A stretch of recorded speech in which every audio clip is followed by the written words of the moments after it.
त्रिप्रासा की लड़ाई लड़नी है, आप सबको हमारे पीछे खड़ा होना होगा।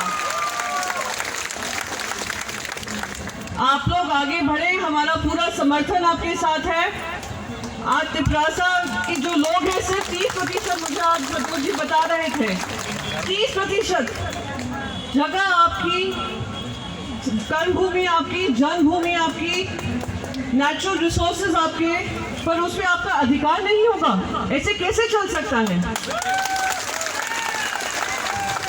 आप लोग इतना बड़ी जर्नी कायम कर यहाँ पर आए हैं। मैं आप समझ सकती हूँ कि आपकी ये लड़ाई दिल की है, आपकी ये लड़ाई आपकी भूमि की है, ये लड़ाई आपकी सारी जो सुविधाएं से आपको वंचित किया जा रहा है उसकी है, और मेरा समर्थन आपके साथ पूरा और पूरा है।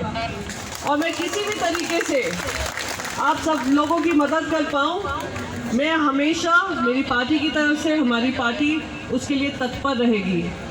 और मैं उम्मीद करती हूँ हमारी सारी बहनें जो अपना घर छोड़कर आज दिल्ली आई हैं, आपने अपनी जगह का और अपनी मांगों की आवाज़ बुलंद कर रही हैं, वो आवाज़ उस अहंकारी सरकार को जाएगी, केंद्र सरकार को जाएगी, और जो आपकी मांगे हैं वो पूरी करने पे आप लोग मजबूर करेंगे, मुझे पूरी उम्मीद है।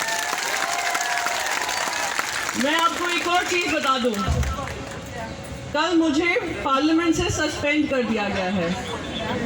सस्पेंड क्यों किया गया है? क्योंकि वो कहते हैं कि आप जनता की आवाज़ ज़ोर ज़ोर से उठाते हैं। तो मैं यहाँ पर पूछना चाहती हूँ, और इसलिए मैं आप महिलाओं के बीच में पूछना चाहती हूँ, आज अगर एक महिला जनता की आवाज़ उठाती है, अपने राज्य की आवाज़ उठाती है, अपने लोगों की आवाज़ उठाती है, क्या वो गलत है? क्या किसी तरीके से उनका सस्पेंशन होना चाहिए?